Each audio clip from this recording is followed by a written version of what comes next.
A violin with 3 strings. On November 18, 1995, Itzhak Perlman, the violinist, came on stage to give a concert at Avery Fisher Hall at Lincoln Center in New York City. If you have ever been to a Perlman concert, you know that getting on stage is no small achievement for him. He was stricken with polio as a child, and so he has braces on both legs and walks with the aid of 2 crutches. To see him walk across the stage one step at a time, painfully and slowly, is an awesome sight.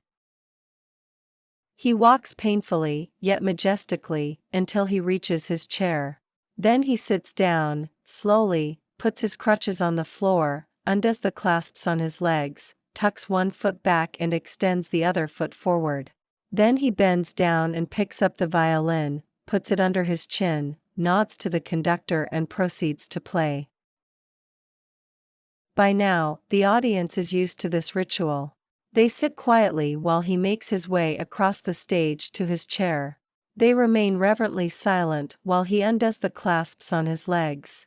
They wait until he is ready to play.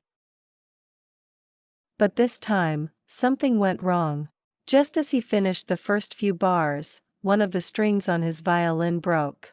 You could hear it snap. It went off like gunfire across the room. There was no mistaking what that sound meant. There was no mistaking what he had to do. We figured that he would have to get up, put on the clasps again, pick up the crutches and limp his way off stage, to either find another violin or else find another string for this one. But he didn't. Instead, he waited a moment, closed his eyes and then signaled the conductor to begin again. The orchestra began, and he played from where he had left off.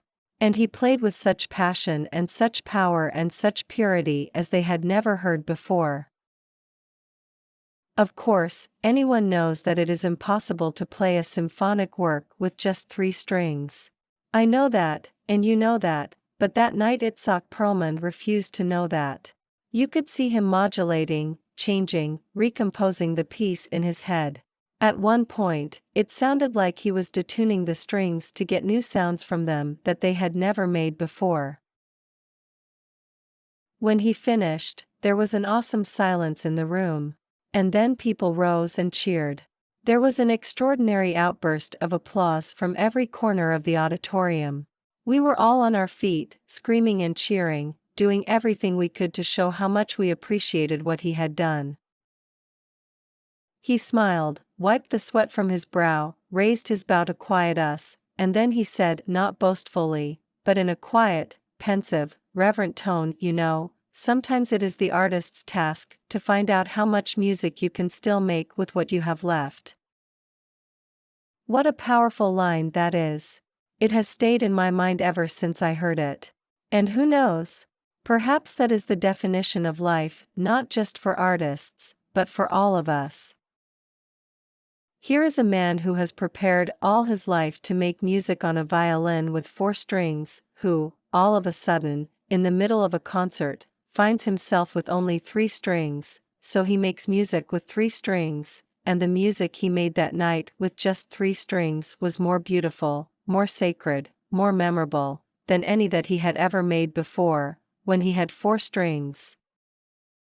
So, perhaps our task in this shaky, fast-changing, bewildering world in which we live is to make music, at first with all that we have, and then, when that is no longer possible, to make music with what we have left.